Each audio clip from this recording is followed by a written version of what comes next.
irmãos, vamos então à mensagem da parte de Deus nesta manhã, retornarmos ao Evangelho de Lucas, ainda no seu capítulo de número 20, Evangelho segundo Lucas, o discípulo evangelista e médico chamado Lucas, no seu capítulo de número 20,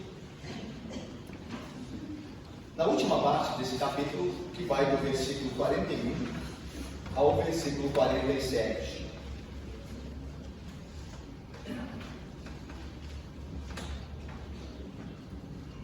Os irmãos acompanhem, por favor, a leitura de Lucas 20, 41 a 47. Diz o texto assim, irmãos: Mas Jesus lhes perguntou: Como podem dizer que o Cristo é filho de Davi?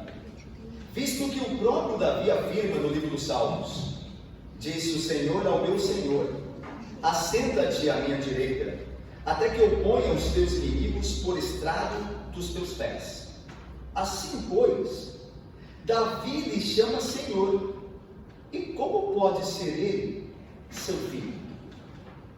Ouvindo todo o povo, recomendou Jesus a seus discípulos: Guardai-vos dos escribas, que gostam de andar com vestes talares e muito apreciam as saudações nas praças, as primeiras cadeiras nas sinagogas e os primeiros lugares dos banquetes, os quais devoram as casas das viúvas, e para o justificar, fazem longas orações.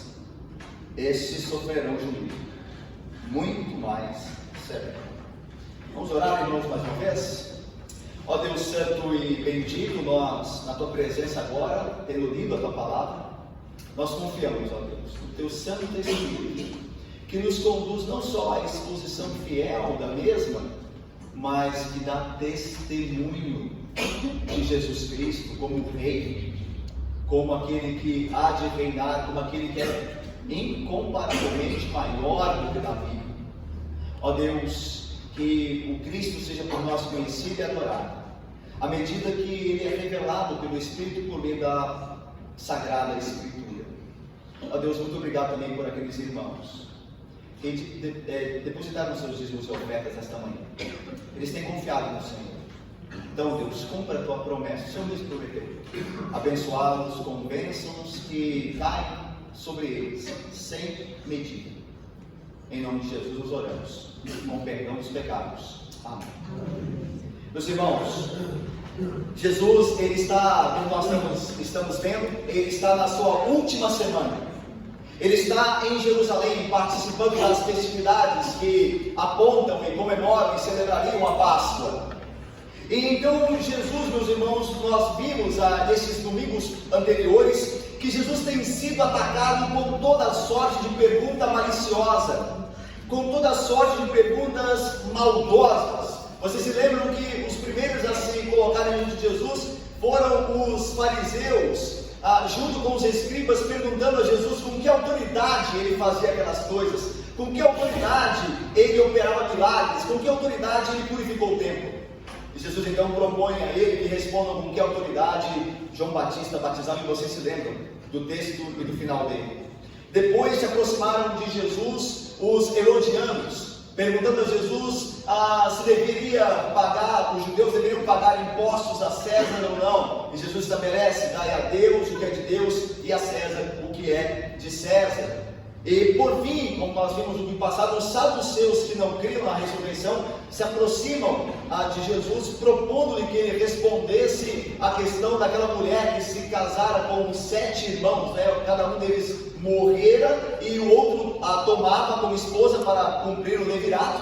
Só que morreram todos aqueles 7 irmãos, e na ressurreição aquela mulher seria esposa de quem? E Jesus responde sabiamente: no céu eles não se casam nem se dão em casamento, são porém como os anjos. E então o texto de Lucas diz que após essas respostas de Jesus, veja o versículo 40 aí do capítulo de número 20 de Lucas, veja o que aconteceu depois destas respostas sábias de Jesus diante dos seus opositores. Olha o versículo 40 aí. Dali por diante, quando ele respondeu aos escribas aos herodianos e aos saduceus, dali por diante, não ousaram mais interrogá-lo. Jesus fez calar os seus opositores. Mas agora é Jesus que promove a pergunta. Perceba aí. É de Jesus que parte a pergunta agora no versículo de número 41. Mas Jesus lhes perguntou. Então veja, nós vimos textos em que Jesus é perguntado.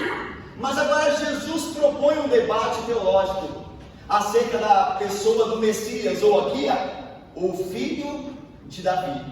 E veja como o nosso Senhor apresenta isso. Ele diz: mas Jesus lhes perguntou, como podem dizer que o Cristo é filho de Davi? Irmãos, Jesus havia sido chamado de filho de Davi diversas vezes. No Evangelho de Lucas, nós vimos o cego clamando a ele: filho de Davi, lá no capítulo 18, filho de Davi, tem misericórdia de mim. Nós vimos também, meus irmãos, vemos em Mateus capítulo 21, quando Jesus entra em Jerusalém, saudado pela multidão, a multidão entoa cantando: Hosana, bendito o filho de Davi. E Jesus é aclamado e cumpre-se assim a profecia de Zacarias 9:9 como rei. Aí veio o teu rei, o filho de Davi era o rei, era aquele que haveria de reinar. Aí veio o teu rei montado em jumentinho, cria de jumenta. Meus irmãos, o povo estava clamando a Jesus como o Messias, o filho de Davi, o rei dos judeus. E os escribas, os fariseus, os sacerdotes, eles estavam ouvindo essas coisas. E é dentro desse contexto que Jesus pergunta: o que quer dizer a multidão quando chama o Messias de filho de Davi? O que eles querem dizer? O que significa ser o Messias, o filho de Davi? Jesus, meus irmãos, ele deseja com esta pergunta que todos os homens saibam em que sentido ele mesmo é o filho de Davi. E sabendo disso, os sabedores ponham a sua confiança nele. Por isso ele faz a pergunta. E é interessante que em Mateus a pergunta é feita aos escribas. O povo está ouvindo, mas essa pergunta é feita aos escribas. É como se Jesus estivesse virando aos escribas, que eram os estudiosos. Lembre-se disso, a gente tem que lembrar disso. Os escribas eram os que estudavam o texto do Antigo Testamento, eram os doutores da lei. E Jesus então pergunta para eles: o que Davi quis dizer quando chamou o Messias de Senhor? Ou seja, em que respeito ou em que significado filho de Deus, ou filho de Davi, melhor dizendo, deve ser entendido? Então Jesus se volta aos escribas, que eram os conhecedores da lei, e diz: como entender a expressão filho de Davi? Está perguntando aos entendedores da lei, ou pelo menos aqueles que deveriam ser. Então veja o que diz o texto. Mas Jesus lhes perguntou: como podem dizer, povo, que o Cristo é o filho de Davi? Visto como o próprio Davi afirma no livro dos Salmos: disse o Senhor ao meu Senhor: assenta-te à minha direita, até que eu ponha os teus inimigos por estrado dos teus pés. Assim, pois, Davi lhe chama Senhor. E como pode ser ele seu filho? Meus irmãos, Jesus atribui o Salmo 110, o salmo que nós vemos no início do nosso culto aqui pela manhã. Jesus atribui este salmo, número 110, a Davi, dizendo que trata-se de um salmo messiânico. Tanto que Jesus, como vocês podem acompanhar, no versículo 41 diz: como é que podem dizer que o Cristo, a palavra Cristo significa o Messias, o ungido, como é que o Cristo pode ser o filho de Davi? Então, para Jesus, a interpretação do Salmo 110 é que o Salmo 110 é um salmo que fala do Messias. Davi é que escreve o salmo, e ele está falando do Messias, daquele que os judeus estavam esperando para reinar sobre eles. Então, meus irmãos, o Salmo 110 foi considerado messiânico por Jesus. Mas como se não bastasse, e já bastaria, mas como se não bastasse, no Novo Testamento, este Salmo de número 110, esse trecho que Jesus cita aqui, é o trecho mais citado de um texto do Antigo Testamento e do Novo Testamento. O apóstolo Paulo escreve esse texto, essa parte que Jesus cita do Salmo 110, até que põe os seus inimigos por estrado dos seus pés. O apóstolo Paulo cita isso em 1 Coríntios 15, 25.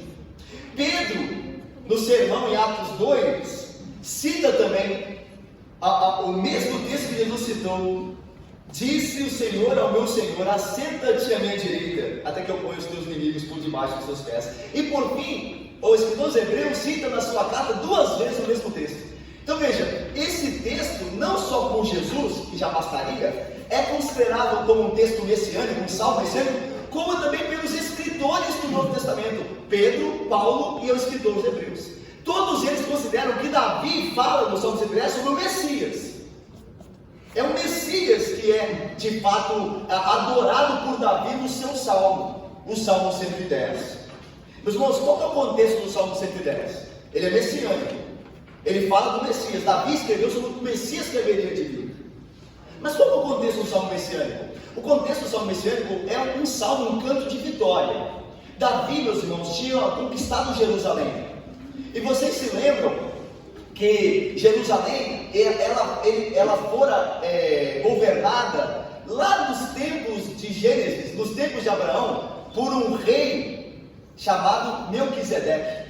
Lembra quando Melquisedeque aparece a Abraão, e Abraão dá os despojos da vitória dos reis a Melquisedeque? Melquisedeque, por Moisés no texto, é tido como rei de Salém. Salém era o antigo nome de Jerusalém. Então Melquisedeque era o rei de Salém, o rei de Jerusalém, o rei antigo. E é interessante que o texto chama Melquisedeque não só de rei de Salém, como de sacerdote do Altíssimo.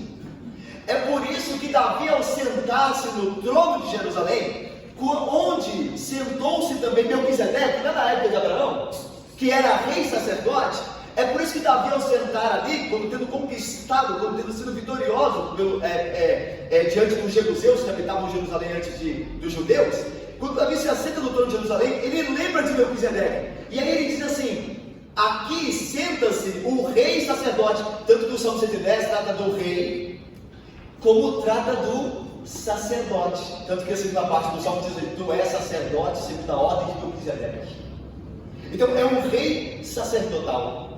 E Davi está entoando o canto, dizendo que aquele que virá após ele é que haverá de ser o rei dos reis e o sacerdote maior, o sumo sacerdote. E ele se assentará no trono. Davi está falando da descendência dele, do Cristo, do descendente, melhor dizendo, do Cristo. Então este é o contexto do Salmo. É uma adoração a este rei sacerdote, não só lembrando de Melquisedeque, mas principalmente Davi apontando para aquele que viria, aquele grande rei, o Messias prometido, que seria rei e sacerdote. As palavras de Jesus, então, são justas na interpretação do Salmo. Porque veja o que diz Jesus, versículo de número 41. Mas Jesus lhes perguntou: como podem dizer que o Cristo é filho de Davi?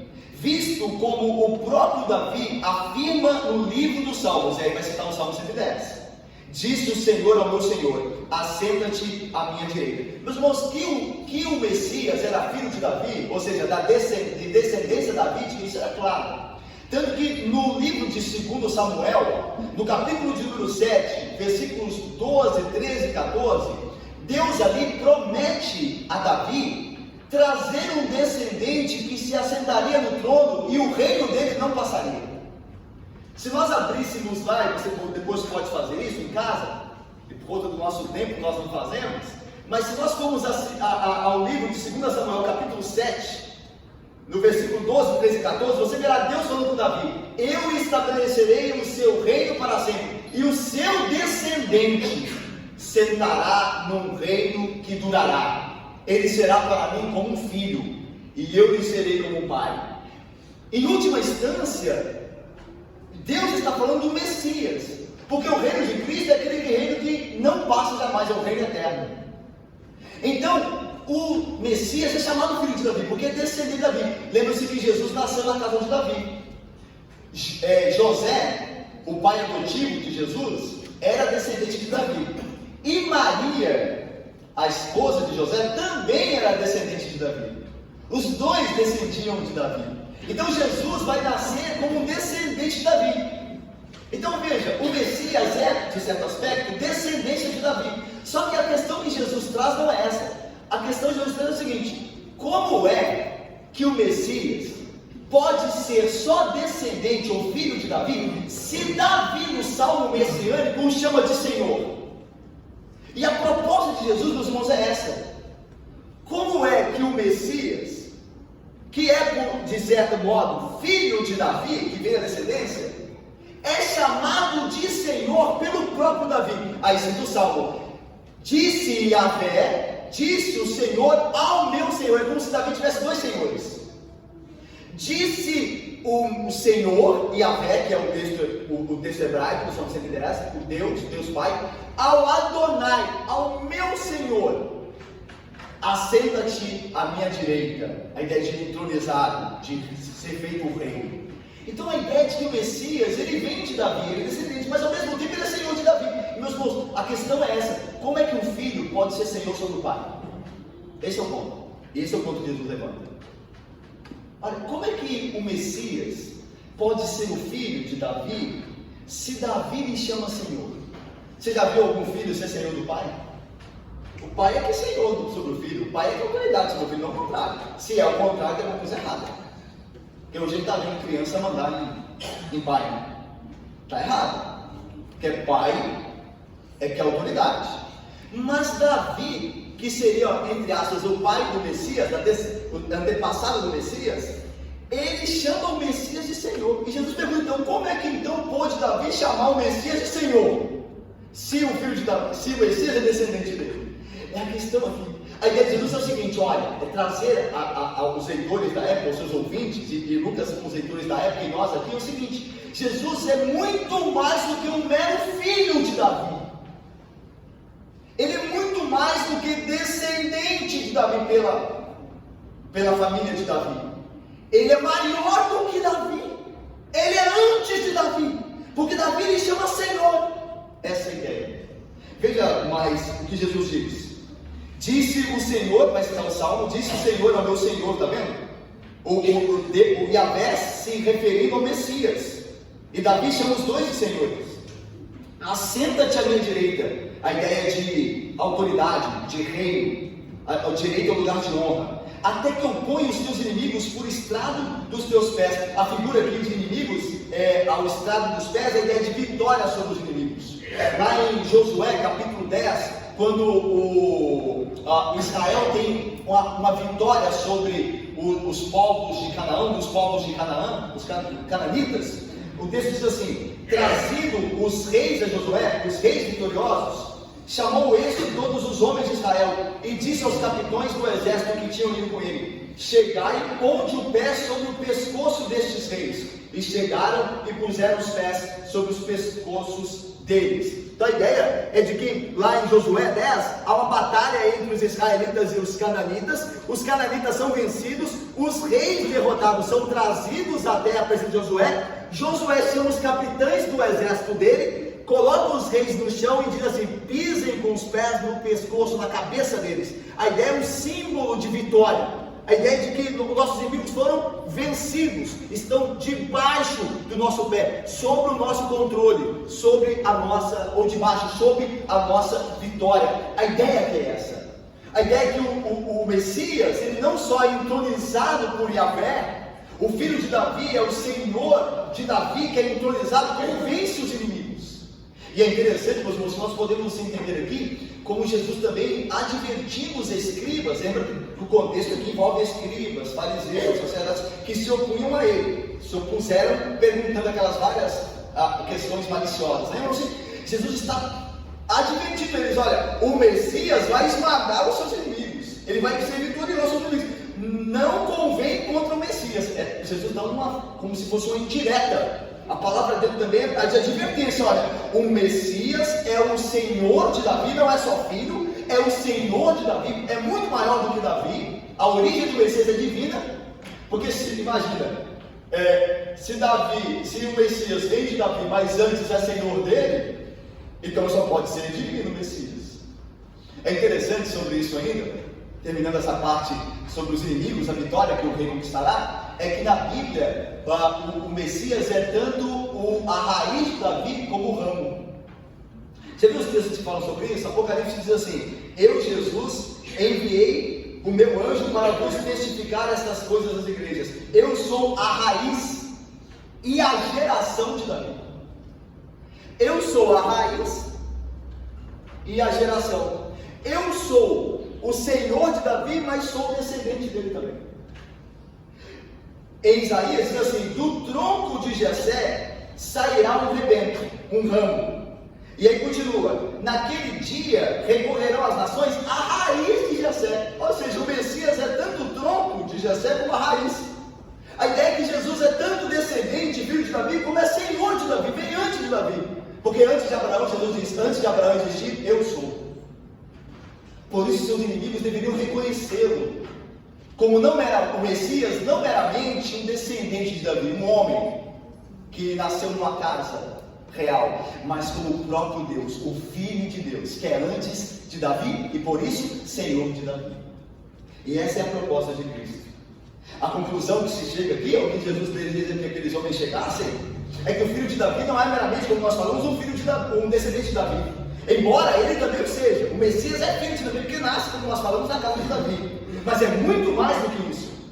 É o filho do próprio Deus, sendo o Senhor de Davi. E por isso deve ser adorado.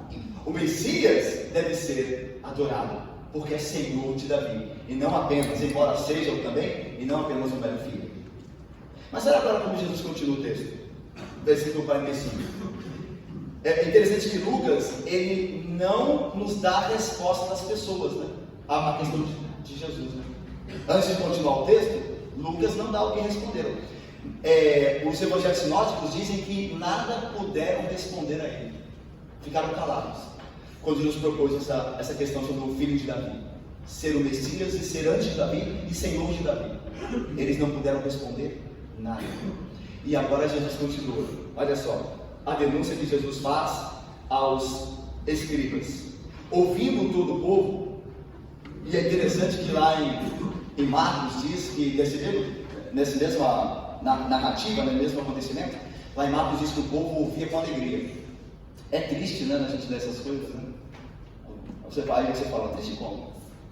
É triste porque o mesmo povo que ouvia com alegria, dali a poucos dias estaria gritando para crucificá-lo. É triste, né?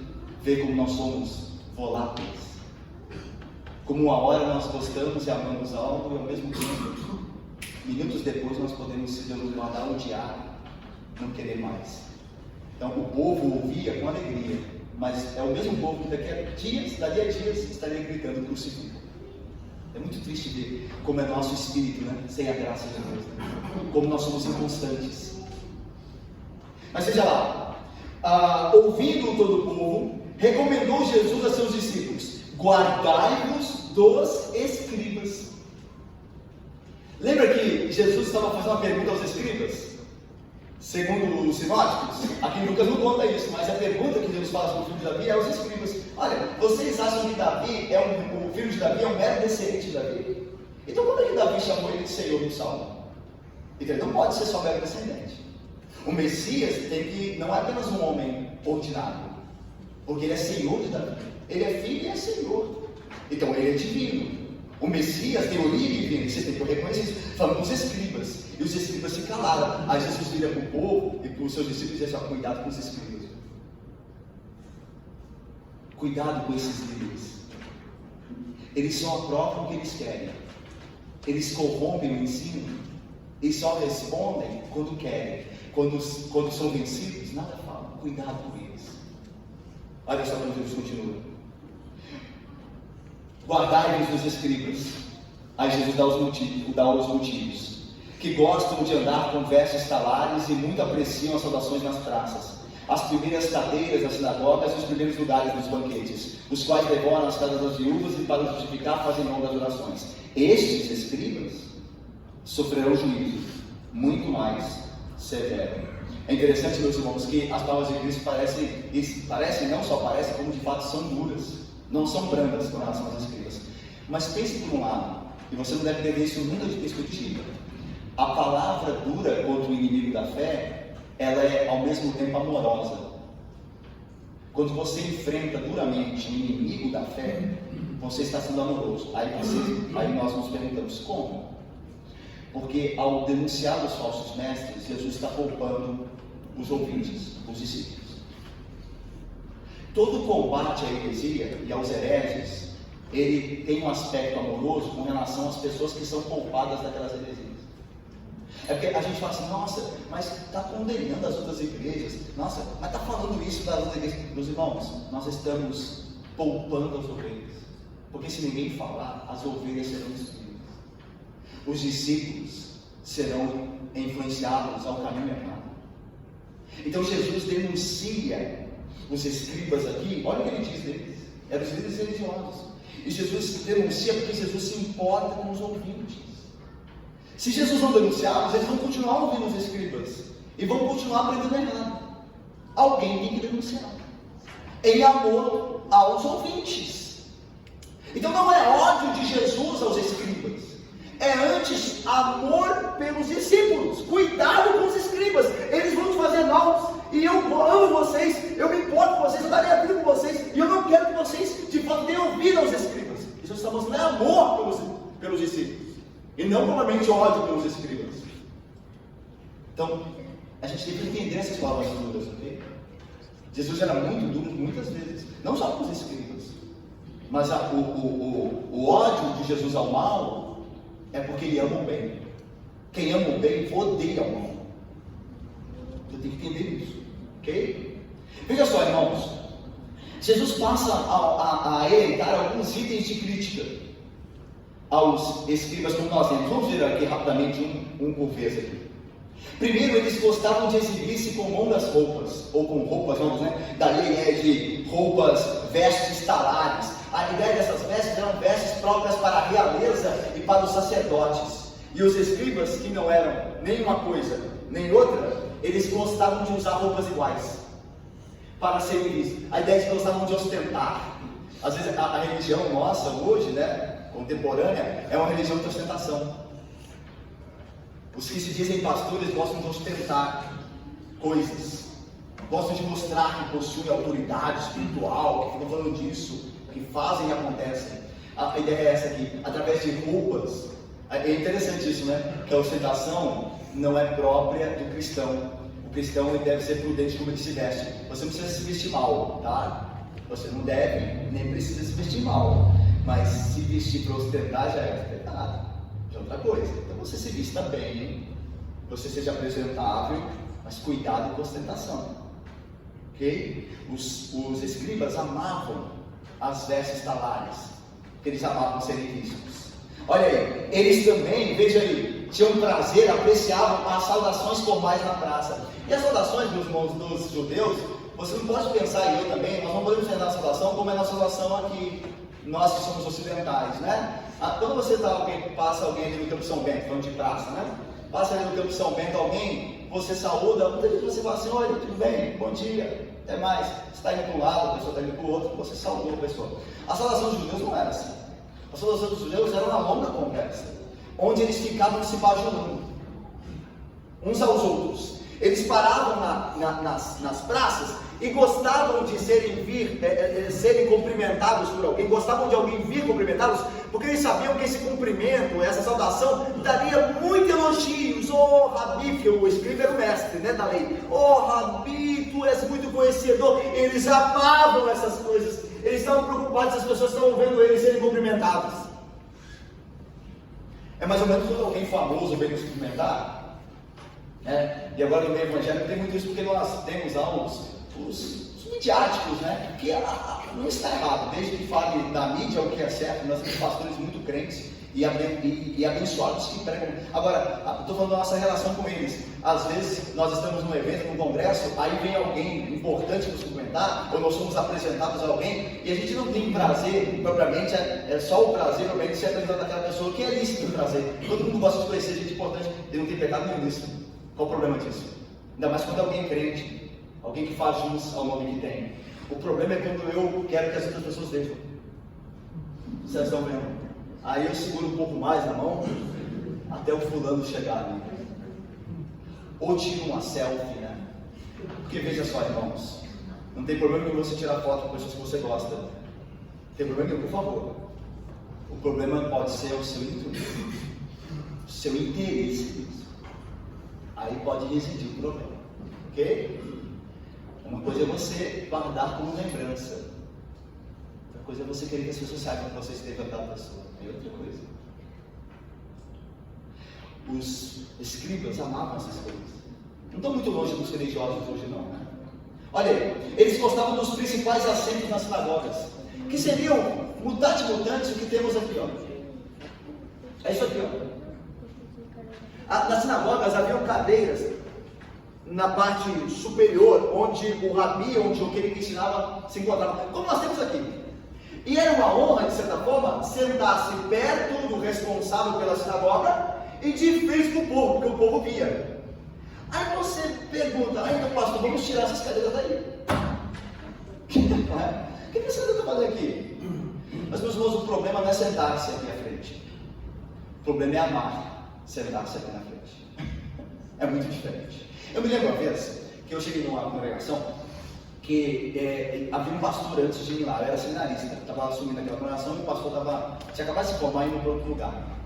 E eu cheguei no culto ainda não tinha subido no trabalho, eu cheguei no culto para louvar a Deus com eles, aí no culto, sentei no banco, e não via ninguém aqui na frente.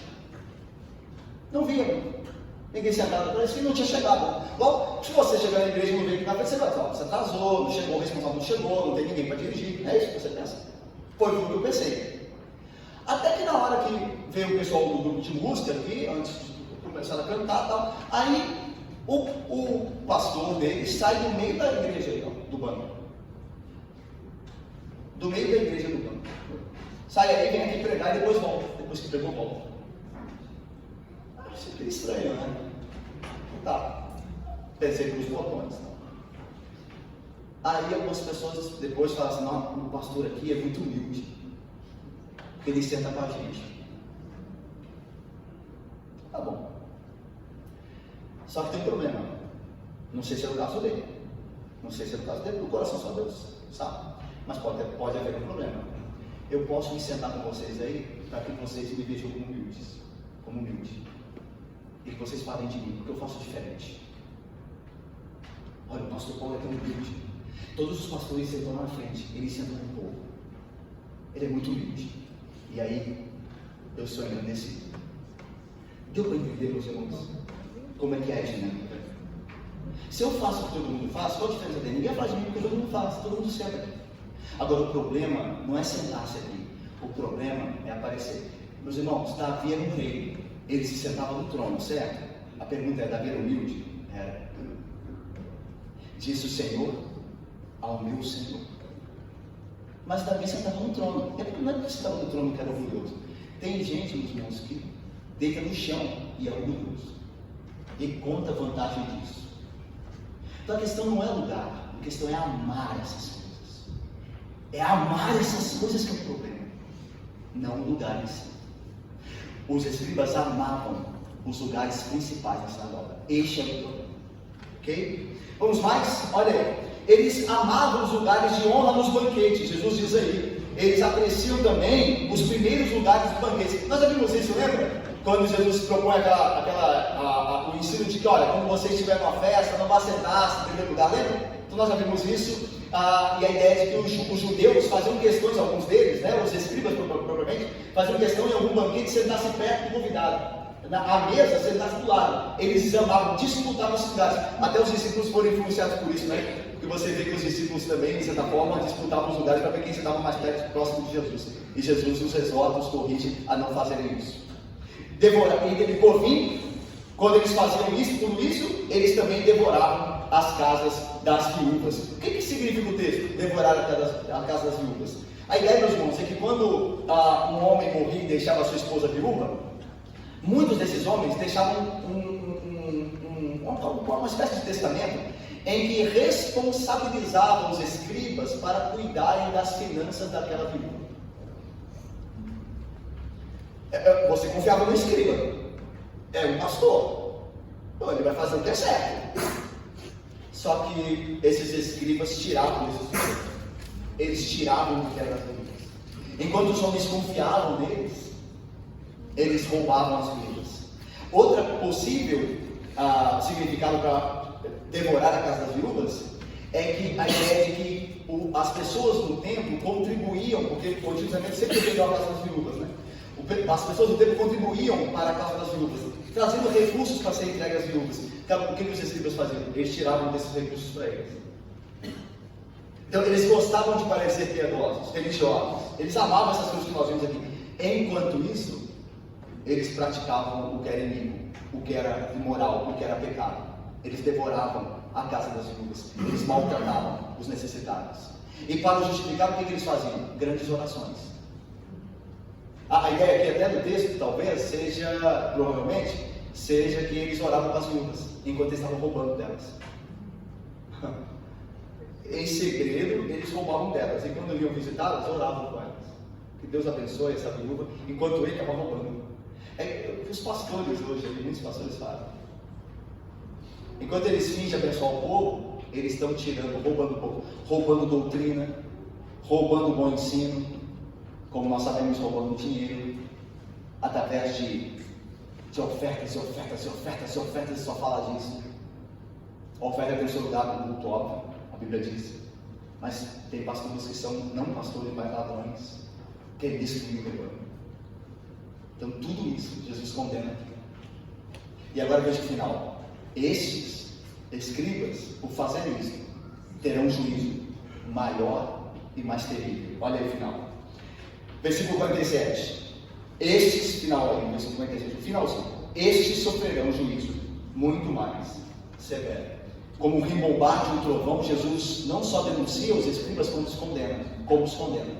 Esses sofrerão muito mais juízo severo. É interessante que os pecadores, todos os pecadores vão receber juízo severo, mas os escribas vão receber muito mais. Deixa eu falar para vocês, os falsos pastores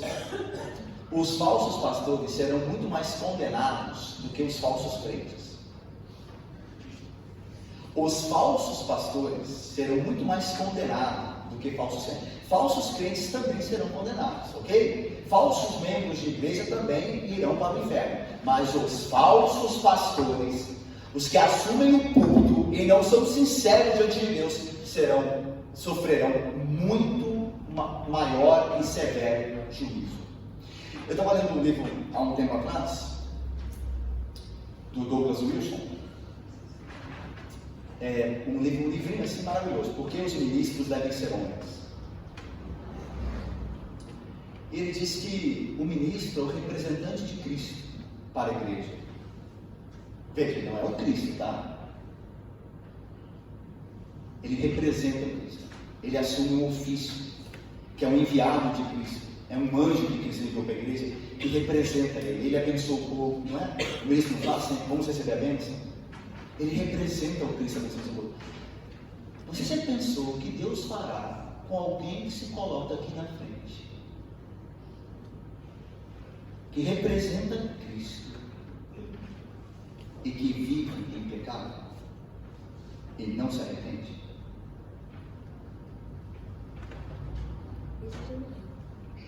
Os pastores, os presbíteros deveriam tremer. Meus irmãos, o que nós aprendemos aqui? Eu tenho duas perguntas. A primeira é a seguinte: se cremos que Jesus não é apenas o filho de Davi, embora ele o seja, mas também Senhor de Davi, demonstrando claramente a sua divindade, se nós cremos então que Jesus é o Messias, o Senhor dos Senhores, se nós cremos assim, por que então não obedecemos? Por que nós temos dificuldade de obedecer? Se nós cremos como Davi que o Messias é Senhor dos Senhores, por que é que nós muitas vezes, sabedores disso, não o obedecemos? Segunda pergunta é esta: ao fazer um exame da nossa alma, um autoexame, será que a crítica de Jesus aos escribas serviria para nós? De outra maneira, eu e você gostamos de nos exibir para os outros? Eu e você gostamos que as pessoas nos vejam sendo honrados, melhor dizendo. Nós gostamos de ter lugares importantes onde nós estamos. Nós gostamos de, quando as pessoas nos convidam, ficarmos enchendo de honra, para que os outros saibam, para que os outros vejam. E nós, enquanto fazemos isso, cometemos na nossa vida privada muitos pecados. Será que essa crítica aos escribas que Jesus fez serve para nós? Serve para mim e para você? Deus queira, irmãos, que não. Deus se apiede de nós. E que essa crítica não siga. Porque esses sofrerão maior e severo juízo. Meus irmãos, vamos orar. Ó Deus Santo e bendito. Ó Deus, nós vimos que o Messias, que o Cristo, o Jesus de Nazaré, é incomparavelmente superior a Davi. Ó Deus, porque o corpo de Davi espera a ressurreição, mas Jesus Cristo de Nazaré está exaltado sobre tudo e sobre todos, está sentado à destra do Senhor. Não há ninguém mais junto do Senhor do que Cristo Jesus, o Jesus de Nazaré. Ó Deus, uma vez sabedores disso, e o Espírito Santo tem testemunhado essa verdade ao nosso coração, e então, ó Deus, que o Espírito Santo continue a obra e que nos faça servir ao Cristo, servir ao Rei Sacerdote, aquele que se assenta no trono para sempre. Que o Espírito nos faça servir verdadeiramente. Que a profissão de fé que sai dos nossos lábios esteja de acordo com a obediência que é vista em nossa vida. Ó Deus, se Cristo é para nós, como Ele de fato é, o Rei dos Reis, então, ó Deus, opera em nós para que o obedeçamos. É a nossa oração, Pai. Ó Deus, que nós não sejamos como os escribas, conhecedores da lei, pessoas que se diziam religiosas, mas que gostavam de serem vistas, não pelo Senhor, não serem aprovadas pelo Senhor, porque é isso que nós desejamos pela graça do Senhor e pelo seu poder, mas desejavam e amavam serem aprovadas pelos homens, desejavam e amavam a glória deste mundo. Ó Deus, que nós não sejamos assim. Liberte o nosso coração, Pai, de todo desejo mau, Deus, de toda ostentação pecaminosa, Pai, de todo o orgulho, ó Deus, que não convém aos santos. Ajuda-nos, ó Deus, que nós vivamos humildemente, de maneira simples, a adorar, confiar, descansar e obedecer ao nosso Senhor Jesus Cristo, porque isso é que importa, Deus. Guarda-nos assim, em nome de Cristo nós oramos, pedindo também pela nossa irmã Vera, a Deus, nós nos lembramos dela, de sua saúde, de seu tratamento também, Pai. O Senhor abençoe, o Senhor que é o Rei de tudo e de todos, e que governa não só sobre a alma do homem, mas sobre o corpo de todo homem. O Senhor abençoe segundo a tua vontade. Se for segundo o teu querer, nós por isso oramos e em ti esperamos, com perdão dos pecados. Amém.